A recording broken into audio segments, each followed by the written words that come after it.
اللهم صل وسلم على سيدنا محمد. أهلا ومرحبا بكم في قناتي. اليوم إن شاء الله راح ندير وصفة لي دونات، وصفة بزاف رائعة وناجحة 100%، خاصة للمبتدئات، وتجي خفيفة. تبعوا برك الطريقة والمراحل باش تنجح لكم. قبل ما نبداو الوصفة ما تنساوش تشاركوا في القناة وتفعيل زر الجرس باش يوصلكم كل جديد. نبداو إذن بالمقادير واش نحتاجو فيها. عندنا هنا كاس حليب يكون دافي، وزوج مغارف كبار سكر، ومغرف كبيرة كذلك خميرة الخبز، وربع كاس زيت، وحبة بيض. أول حاجة نبداو بها نوضعو كاس الحليب، ونزيد نضيفو الخميرة والسكر كيما راكم تشاهدوا. بعد ما نوضعو كامل المكونات نخلطوهم مليح، وبعد ما نخلطهم نغطيها بكيس بلاستيكي.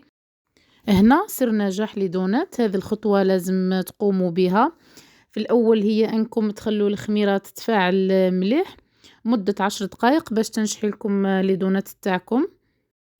نجو هنايا بعد ما تفاعلت الخميرة اللي عندنا نكملوا نضيفوا بقية المكونات، واللي هي ربع كاس زيت، وحبة بيض،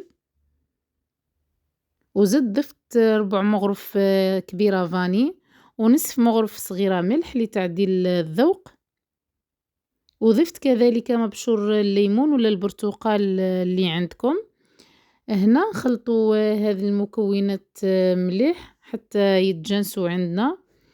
بعد ما نكملوا نخلطوهم نبدا نضيف في الفارينة. نبدا بالكأس الأول.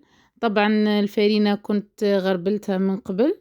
نخلط كامل المكونات جيدا باستعمال الخلاط اليدوي.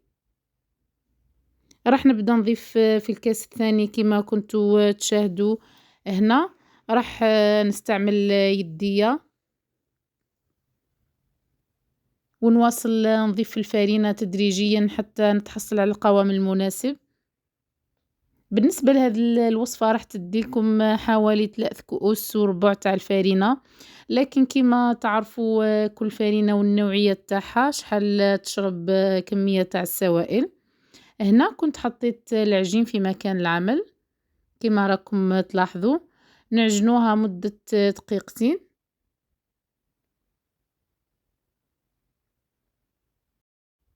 هنا ضفت نصف مغرف كبيرة زبدة بحرارة المطبخ، ونحاول نعجنها مليح حتى نتحصل على عجينة تكون ملسة بهذا الشكل.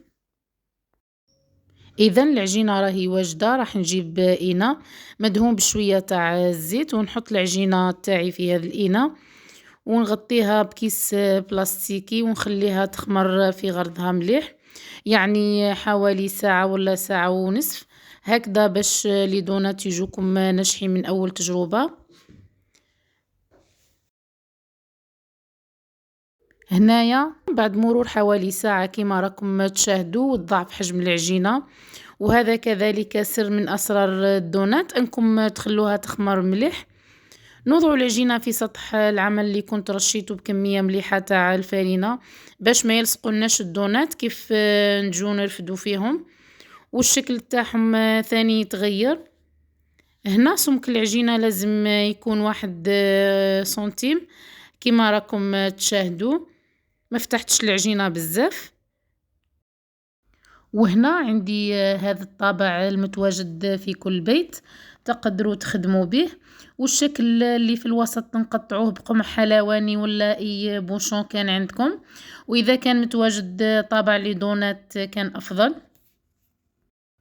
اذا بعد ما قطعنا الكمية الاولى، العجينة اللي تبقت راح نجمعوها مع بعضها. بعد ما نجمعوها نخلوها ترتاح مدة 10 دقائق، ونشكلوها بنفس الطريقة.